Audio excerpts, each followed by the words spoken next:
Pendant de nombreuses années, on nous a vendu un conte de fées très coûteux sur un homme qui a surpassé tout le monde, tout calculé et tient le monde à la gorge. C'est un stratège, un maître des coups multiples, celui qui contrôle tout et tout le monde. Le radieux, sobre, jeune et énergique leader qui a relevé la Russie de ses genoux. Mais il y a un problème. Plus on s'éloigne du début de cette histoire, moins cela ressemble à la vérité. Parce que si l'on enlève le pathos, qu'on éteint la télévision et qu'on regarde simplement les faits, une toute autre image commence à apparaître. Une image où les stratégies complexes se soldent par des échecs, où les alliés deviennent ceux qui l'utilisent, où son propre système lui ment en face et où il prend des décisions qui ne font qu'empirer la situation. Et alors, une question très désagréable se pose. Et si, en réalité, nous n'avions pas affaire à un stratège, un joueur ou un prédateur, mais à une personne qui, toute sa vie, essaie de prouver qu'il n'est pas une victime? Et c'est justement pour cela qu'à chaque fois, il prouve à tout le monde qu'il n'est pas simplement une victime, mais une victime au cube. D'où vient-il au juste? Comment s'est-il retrouvé au sommet et pourquoi son parcours commence-t-il de plus en plus à ressembler non pas à une histoire de force, mais à une succession d'échecs qu'il provoque lui-même? Et surtout, comment tout cela pourrait-il finir?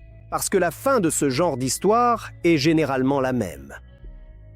Pour mieux comprendre comment le train conduit par Poutine fonce vers l'abîme sur des rails tordus, il nous faut savoir où ces rails ont été posés. Et cela s'est passé dans les cours d'immeubles de Saint-Pétersbourg, où le garçon a grandi, où il était régulièrement mis à terre et humilié. De plus, il était constamment rabaissé et n'était pas aimé. À en juger par le montant des compensations actuelles, on peut en parler ouvertement. Cette histoire ne commence ni au Kremlin, ni au KGB, ni dans des bureaux fermés. Elle commence dans une simple communalka soviétique. Nous sommes donc en 1952 à Leningrad. Pas d'élite, pas de relations, pas de futur président. Une famille ordinaire d'après-guerre. Le père est ouvrier, la mère est aide-soignante, femme de ménage, une femme qui a survécu au blocus. Et voilà que ce futur rassembleur de terre grandit dans une communalka où il n'a rien, où il doit partager la cuisine, les toilettes et la vie avec des étrangers. Et si tu veux te laver, il faut aller jusqu'au bain public Nekrasovski dans le quartier voisin. Presque tout le monde vivait comme ça, direz-vous. Mais ce n'est pas vrai. Vovotchka était régulièrement battu par un père despotique et agressif, enclin à l'humiliation et à la violence. Il n'est donc pas surprenant que les premières émotions de ce petit garçon pétersbourgeois apeuré aient été la peur et la haine. À celle-ci s'ajoute bientôt une paranoïa, une idée obsessionnelle que tout le monde est contre lui. Il endurait. La première école de survie pour le futur souffre-douleur fut la rue. On aime beaucoup raconter cette histoire au peuple. Le gamin a grandi dans la cour et est devenu un homme. Mais soyons honnêtes, la cour dans de telles conditions, ce n'est pas une formation au leadership, c'est un petit simulateur de violence. Là-bas, on n'apprend pas à négocier, mais à ressentir qui est le plus fort, à qui on peut répondre et à qui on ne le peut pas. La cour dans laquelle Vovotchka a grandi était imprégnée de culture criminelle. Les enfants grandissaient en assimilant la logique du monde criminel. Ici régnaient les lois du plus fort. Il y avait des chefs et il y avait leurs serviteurs. La hiérarchie de la cour du passage Baskov ressemblait beaucoup à la structure du monde carcéral. Cela se manifestait non seulement dans les règles, mais aussi dans le langage. Il a enduré. Vova a grandi, mais l'argot criminel n'a pas disparu. Nous poursuivrons les terroristes partout, à l'aéroport. À l'aéroport. Eh bien, excusez-moi, on les attrapera aux toilettes et on les liquidera dans les chiottes, finalement. Voilà, la question est définitivement réglée. Et voilà que Poutine lui-même raconte une histoire dans le style de l'évidence, incroyable mais vraie. Il raconte comment, enfant, il jouait dans la cave et avait acculé un gros rat dans un coin. Mais celui-ci s'est retourné et lui a foncé dessus. Vovotchka s'est enfui et a enduré. Et il semble même que le gamin ait tiré la bonne leçon de cette histoire. Il ne faut pas acculer un rat dans un coin. Le problème, c'est que Vovotchka, avec ses premiers signes à peine perceptibles de troubles psychiques, a fini par se prendre lui-même pour ce rat. De nombreuses années plus tard, les dirigeants mondiaux ont volontiers repris cette fable. Il ne faut pas faire pression sur Poutine. Il ne faut pas l'acculer dans un coin, sinon il pourrait bien prendre l'arme nucléaire et tout faire sauter. Mais diaboliser une victime, c'est commettre une très grosse erreur. En réalité, diaboliser quelqu'un, c'est reconnaître sa force, alors qu'il n'y a aucune force là-dedans. Vovotchka n'est pas un rat qui s'est courageusement battu pour sa vie, mais un gamin qui a fui devant le rongeur. Il avait un bâton dans les mains. Il aurait pu se défendre contre cet adversaire dangereux, mais à la place, il s'est enfui lâchement. Il passe sa vie à fuir et à se cacher depuis le sous-marin Kursk. Il a coulé. Et jusqu'aux attaques ukrainiennes contre les raffineries, quand là, Poutine est sorti de son bunker et a réagi à la catastrophe de Tuapse. Après le 3e coup, combien de jours tout cela a-t-il brûlé? Et qu'a fait le leader de la nation pendant ce temps-là? Il félicitait des boxeurs, rencontrait le président des Seychelles et visitait une exposition sur Jirinovski parce qu'on peut tout simplement fuir le problème, se cacher dans sa maison, comme lors de la rébellion de Prigojine, bien sûr. L'histoire aime plaisanter, mais elle aime encore plus punir ceux qui n'ont pas retenu sa première et plus importante leçon. Poutine applique régulièrement cette mauvaise leçon à l'échelle des États, et cela devient un problème. Car qu'observons-nous ensuite dans la vie? Tchétchénie, Transnistrie, Géorgie, Syrie, Ukraine, opposition, Occident, ses propres élites. Toute sa vie, il fait exactement le contraire. Il essaie de coincer tout le monde dans un coin, s'étonne à chaque fois qu'on le mord en retour, et il doit encore fuir. Dans les cours d'immeubles de Saint-Pétersbourg, un garçon victime a développé une conviction fondamentale. Soit tu t'adaptes, soit on t'écrase. Un peu plus tard, il a assimilé une autre règle. Si tu ne veux pas redevenir une victime, frappe le premier. Ainsi, Poutine s'est forgé un cadre primaire et efficace. Poutine n'est pas un leader et ne l'a jamais été. Ce n'est pas un homme que l'on suit parce qu'on croit en lui. C'est quelqu'un qui s'adapte, attend son heure et frappe au moment où il estime que c'est sans danger pour lui, quand il est sûr qu'on ne lui rendra pas les coups. Car ce garçon a souvent été frappé, beaucoup et douloureusement. Poutine n'est pas un leader. C'est un homme qui, toute sa vie, a évité la position du faible. Et quand une telle personne obtient le pouvoir, elle ne construit pas un système basé sur la confiance ou la justice, mais un système où personne ne pourra plus jamais le traiter de victime, parce qu'il fuit cette vérité. On aime raconter au peuple l'histoire du judo, comme si c'était une sorte de philosophie profonde qu'il aurait assimilée. Calme, harmonie, contrôle. Oui, bien sûr. Et maintenant, voyons ce que Poutine en disait lui-même. Les compétences de la rue ne suffisaient plus. Je me suis mis au sport. Je traduis en russe compréhensible. On me frappait tout le temps et j'en avais marre. Je pensais qu'en apprenant, ils arrêteraient de me frapper. Ce n'est pas la voie du samouraï, c'est une lutte pour la survie que beaucoup ont connue. Mais quand tu es une victime dans la vie et que tu as une mentalité de victime, puis que tu obtiens le pouvoir, cela se répercute sur tout le pays. Il ne s'agit pas d'être fort, mais d'être dangereux, pas d'être réussi, mais d'être gênant, pas de gagner le respect, mais d'inspirer la peur. Parce que si on ne te craint pas, alors tu redeviens ce gamin du quartier qu'on peut écraser. La peur de montrer que tu es un faible, il faut constamment la réprimer. D'abord dans la cour, puis à l'école, ensuite au KGB, puis à Moscou, ensuite devant les oligarques, puis devant l'Ukraine, puis devant l'Occident. Le problème, c'est qu'on ne peut pas le prouver une seule fois. C'est une dépendance. Et c'est ainsi qu'apparaît un régime de preuves sans fin. Nous sommes grands, nous sommes forts, nous avons surpassé tout le monde. Nous allons vous montrer maintenant, nous pouvons recommencer. Il y a encore un autre moment très révélateur. Poutine, dans sa jeunesse, voulait entrer au KGB. Mais savez-vous ce qui l'attirait là-bas? Ce n'était ni le pouvoir, ni la notoriété, ni le leadership, mais l'idée qu'une seule personne pouvait diriger les processus depuis l'ombre.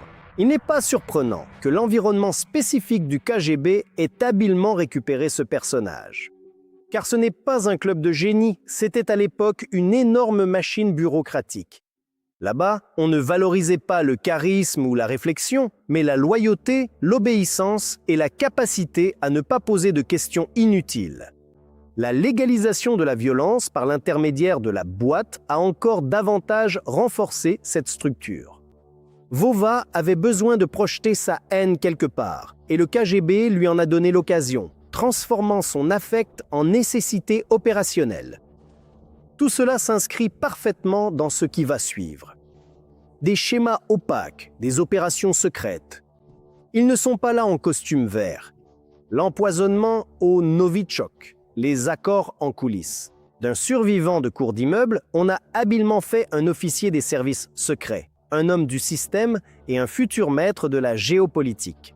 Bien sûr, tout cela est à prendre entre guillemets. Croyez-moi, il n'y avait pas le moindre James Bond là-dedans. Il s'agissait d'une simple mythe pâle, qui s'est parfaitement intégrée dans un système où le principal est de ne pas se faire remarquer. Et vous vous souvenez du mythe du grand espion Poutine? Ça sonne sérieux, presque effrayant. Mais il n'a pas servi à Washington, ni à Londres, ni à Paris, mais à Dresde. Allemagne de l'Est, fin des années 80, la périphérie. Ce n'est pas le centre du renseignement mondial, c'est une zone tranquille où le système soviétique commence déjà à se fissurer. Et le rôle de Poutine là-bas n'est pas celui d'un super agent, mais en réalité celui d'un homme de niveau moyen qui s'occupe de tâches administratives humiliantes. Aucune opération retentissante, aucune victoire mondiale, aucune histoire légendaire. Il a enduré. Et voici le moment clé. En 1989, le mur de Berlin tombe. Le système s'effondre sous ses yeux. Et que fait un futur leader fort? Il appelle Moscou et reçoit pour réponse « Moscou reste silencieuse ». C'est un épisode authentique qu'il a raconté lui-même. Autrement dit, au moment où tout s'effondre, il attend simplement. Équipe. Mais il n'y a pas d'équipe. Et ceci est une radiographie pure de son comportement. Ni un leader, ni un décideur, mais quelqu'un qui attend les instructions d'en haut. Et lorsque le système disparaît, il se retrouve sans aucun soutien. Plus tard, Poutine qualifiera l'effondrement de l'Union soviétique de plus grande catastrophe géopolitique. Mais soyons honnêtes, il ne s'agit pas seulement de géopolitique, c'est aussi personnel pour lui. Parce qu'avec l'URSS, s'effondre le système qui lui donnait un statut, une structure, où il était quelqu'un. Un monde où tout était clair, et il se retrouve à nouveau dans une situation sans contrôle, sans structure, sans garantie. Autrement dit, il revient à cet état qu'il déteste tant, l'état de vulnérabilité. Il doit à nouveau endurer.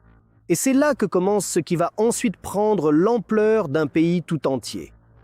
Le désir de reprendre le contrôle à tout prix.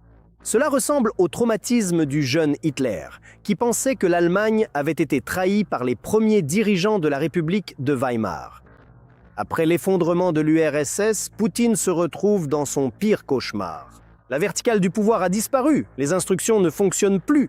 Il n'y a plus d'ordre venu d'en haut. C'est un monde où il faut penser par soi-même. On pourrait croire que c'est la fin de l'histoire, mais un paradoxe se produit.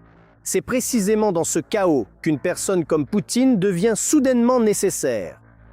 Pas parce qu'il est fort ou génial, mais simplement parce qu'il est commode. Poutine rejoint l'équipe d'Anatoly Sobchak, un homme politique charismatique et bruyant qui joue réellement un grand jeu au lieu de rester dans un coin à attendre des instructions.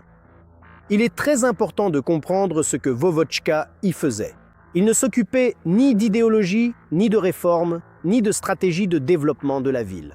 On lui a confié d'autres tâches, contacts, accords, autorisations, coordination, accès. Pour le dire plus simplement, Poutine est devenu la personne par laquelle passent toutes les questions. Pas celui qui prend les décisions, mais celui qui veille à leur exécution. Et maintenant, le point le plus important. Pourquoi ce sont précisément ces personnes qui commencent à s'élever? Parce que dans les années 90, tout le monde a peur. Les politiciens ont peur de perdre le pouvoir. Les hommes d'affaires ont peur de perdre de l'argent. Les forces de l'ordre ont peur de perdre leur influence. Et dans une telle situation, personne ne veut avoir à ses côtés un joueur fort et indépendant. Ils n'ont pas besoin d'un leader, ils ont besoin d'un exécutant. Sobchak perd les élections et perd le pouvoir. Sa carrière politique s'effondre pratiquement. On pourrait croire que tout est fini, que l'équipe doit partir avec son leader. Il tient bon. Quand Poutine s'est retrouvé à Moscou, ce n'étaient plus les ruelles de Saint-Pétersbourg. C'était un tout autre niveau. Ici, il n'y avait pas de jeu naïf. Tout le monde comprenait tout. Les politiciens, les oligarques, les membres des forces de l'ordre, ce n'est pas une équipe, c'est une meute. Tous étaient des concurrents, tous se soupçonnaient mutuellement, tous cherchaient les points faibles des autres. Dans un tel système, il y a une règle d'or. Ne laisse jamais approcher de toi quelqu'un qui pourrait te remplacer. Et c'est là qu'apparaît le candidat idéal, qui ne conteste pas, ne cherche pas à passer devant, ne joue pas sa propre carte et ne semble pas être une menace. Poutine s'est retrouvé aux côtés d'Eltsine et de Berezovski pour une seule et simple raison. Ils se prenaient pour les nouveaux architectes de ce monde et ils avaient besoin d'un exécutant terne, discret, aux yeux de poisson, qui ne se ferait pas remarquer et qui, le cas échéant, irait docilement chauffer les bancs de la prison. Personne, à ce moment-là, n'a vu la paranoïa latente chez ce garçon de course obéissant, qui portait docilement les valises de ses maîtres. À la fin des années 90, lorsque le pouvoir d'Eltsine a vacillé, l'État était en réalité dirigé par 7 oligarques et le peuple aspirait à la stabilité. C'est précisément pour cette raison qu'il a été décidé de nommer président un laquais discret, qui jusque-là portait les valises des autres et n'avait ni idéologie propre ni ambition, contrairement par exemple à Zyuganov. C'est ici que se pose le principal conflit de toute l'histoire à venir. Poutine est choisi parce qu'il est faible, et lui-même, intérieurement, veut être faible. C'est maintenant que commence la véritable magie de la transformation. On choisit une personne parce qu'elle semble sans danger, on la place au sommet, on lui donne accès à tout. Et à ce moment-là, il se passe quelque chose qui, pour une raison inconnue, surprend tout le monde à chaque fois. Il cesse d'être commode. Il ne veut plus être un souffre-douleur. Lorsque Poutine arrive au pouvoir, il se comporte parfaitement. Aucun geste brusque, aucune révolution. Et les élites se détendent. Les oligarques se disent « c'est bon, on peut travailler avec lui ». Les politiciens pensent « il ne viendra pas empiéter sur notre territoire ». Le système se dit « tout est sous contrôle ». Et ensuite, c'est la grande classique. Vovka a une peur panique de redevenir une mythe pâle. Il ne peut pas briser tout le monde d'un coup, alors il en choisit un. De façon démonstrative, dure, sans possibilité de retour en arrière. Et cette personne, naturellement, c'est Boris Berezovski, l'homme qui pensait que c'était lui qui avait aidé Poutine à accéder au pouvoir. L'homme qui croyait tout contrôler. Et soudain, il se rend compte qu'il n'est plus nécessaire. On le pousse dehors, on le prive d'influence, on le force à partir. Et c'est le premier signal clair que les règles ont changé. Petit à petit, notre souffre-douleur, suivant clairement les méthodes du KGB, anéantit ses créateurs. Certains sont coulés dans le béton, d'autres sont empoisonnés au Novichok, et d'autres encore deviennent des eunuques mentaux qui restent docilement assis à hocher la tête depuis la tribune. En fait, pour comprendre le niveau de lâcheté, de susceptibilité et de rancune de Vovotchka, il suffit de se rappeler une histoire très révélatrice du début de sa carrière. L'émission Koukli sur NTV. C'était une satire politique mordante, ni flatteuse, ni prudente, mais franche, acerbe, vivante. Là-bas, tout le monde était ridiculisé et c'était considéré comme la norme, car dans un système sain, le pouvoir doit résister non seulement à la critique, mais aussi au ridicule. Puis, on entend une simple phrase à l'antenne. Qui est M. Poutine ? Qui est M. Poutine ?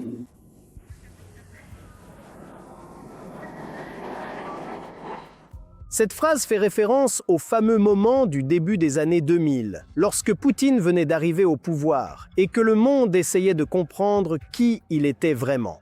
La salle rit, applaudit. On pourrait croire que ce n'est qu'une blague ordinaire, mais pas pour lui, car pour une personne avec un tel ensemble de complexes, la satire n'est pas un genre, c'est une insulte personnelle, c'est une annonce à tout le pays que tu es un faible. Et la réaction a été à la hauteur. Non seulement il n'a pas aimé, mais il a fait une véritable crise d'hystérie dans le style « je vais tous vous détruire ». Le scénariste de cette émission, Viktor Shenderovitch, nous a ensuite raconté des choses encore plus intéressantes. À l'administration présidentielle, 3 conditions ont été imposées à la chaîne. La première, arrêter de chercher des dossiers compromettants sur la corruption, au Kremlin, bien sûr. La deuxième, couvrir correctement la guerre de Tchétchénie.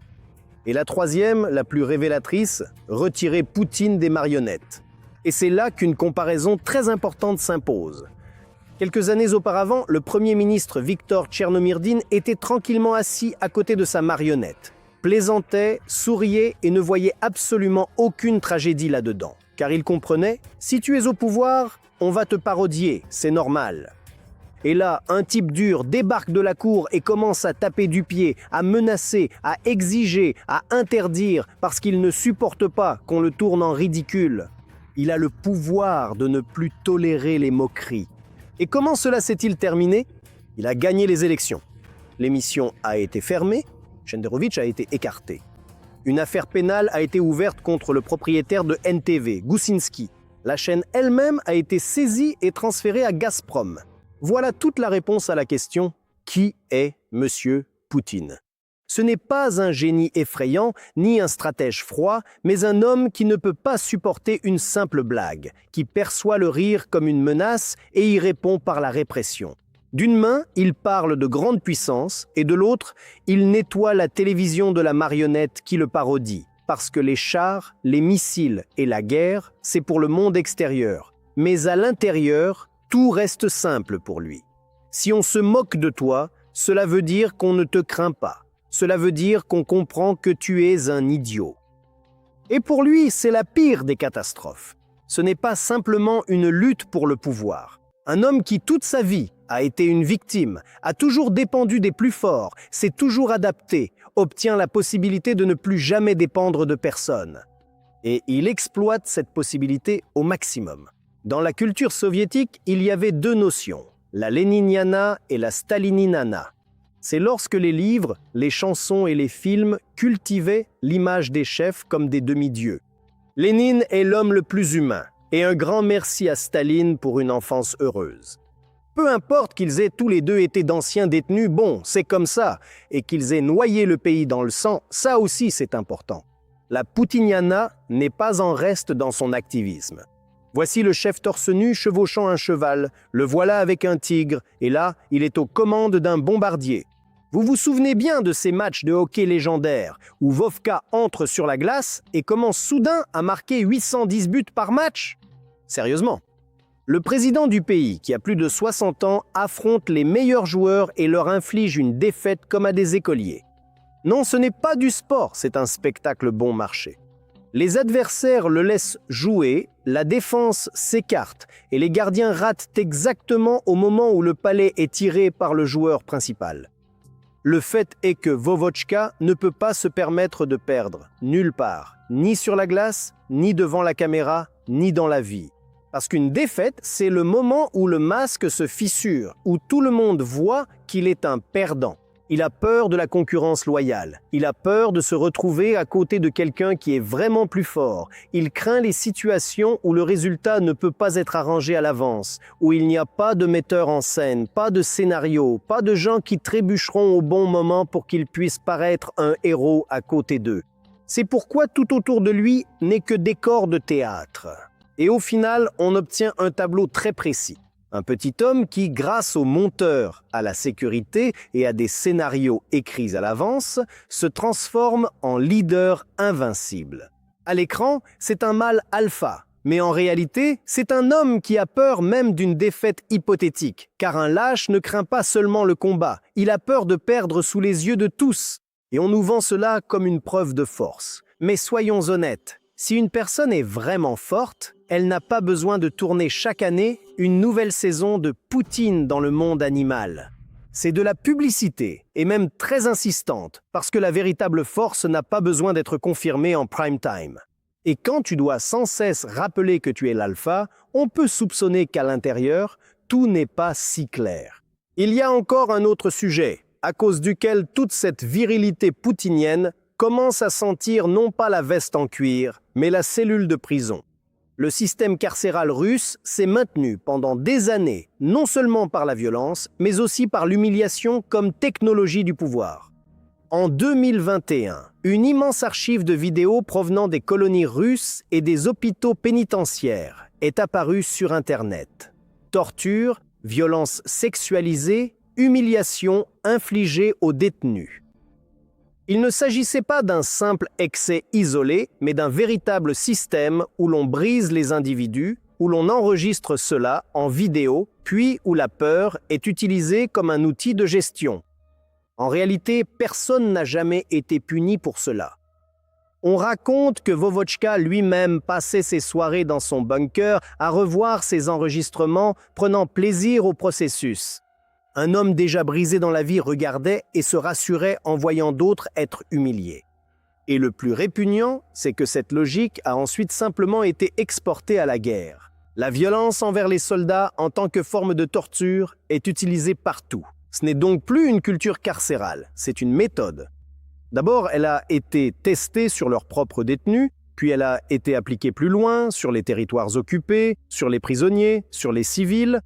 Voilà à quoi ressemble la véritable verticale du pouvoir poutinienne. En haut, on parle de spiritualité, de tradition et du monde russe. En bas, il y a les salles de torture, l'humiliation, la peur et des archives vidéo qui expliquent mieux que n'importe quel politologue la nature de ce régime.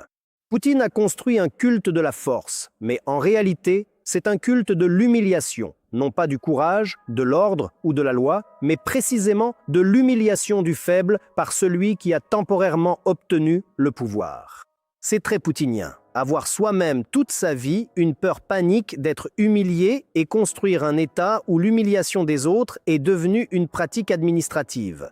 Une personne forte n'a pas besoin de briser un impuissant. Le fort n'a pas besoin de prouver son pouvoir par la torture, la peur et l'enregistrement vidéo.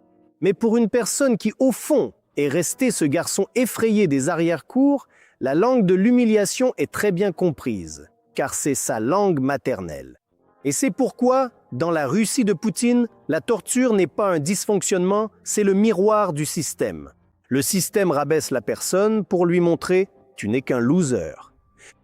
Et tout en haut siège celui qui, toute sa vie, fuit le sentiment d'être lui-même un loser. Avec l'arrivée de Poutine, un nouveau modèle de pouvoir se forme en Russie. Ce ne sont ni des accords, ni un équilibre, ni une concurrence, c'est la soumission. Tu es soit loyal, soit en dehors du système. Tu soutiens ou bien tu disparais du jeu. Et le plus important, c'est que plus personne ne se sent en sécurité, car si ceux d'en haut ont été écartés, alors toi, on t'écartera encore plus facilement. Et voici l'idée clé qu'il est important d'exprimer. Poutine n'est pas devenu fort au sens classique du terme. Il n'a pas gagné la concurrence, il l'a simplement éliminée. Ce sont des choses différentes. Le fort, c'est celui qui l'emporte face à ses égaux. Mais ici, il n'a tout simplement laissé aucun égal. Dans sa vie, il a toujours compensé son sentiment d'infériorité en imitant quelque chose de grandiose, comme par exemple les Jeux Olympiques ou l'annexion de la Crimée. Selon les psychologues, c'est exactement ainsi que fonctionne le complexe du petit pénis. Car au fond de lui, Vova comprend qu'il est resté petit et insignifiant, une victime impuissante. Une personne doit d'abord se respecter elle-même pour être respectée dans le monde, pour être respectée par ceux qui l'entourent. Au lieu de cela, il tourne en rond, recevant des coups de pied partout, et à chaque fois, ces coups deviennent de plus en plus humiliants et de plus en plus coûteux pour le pays. Avec le temps, Vova s'est entouré d'une cour d'idiots loyaux.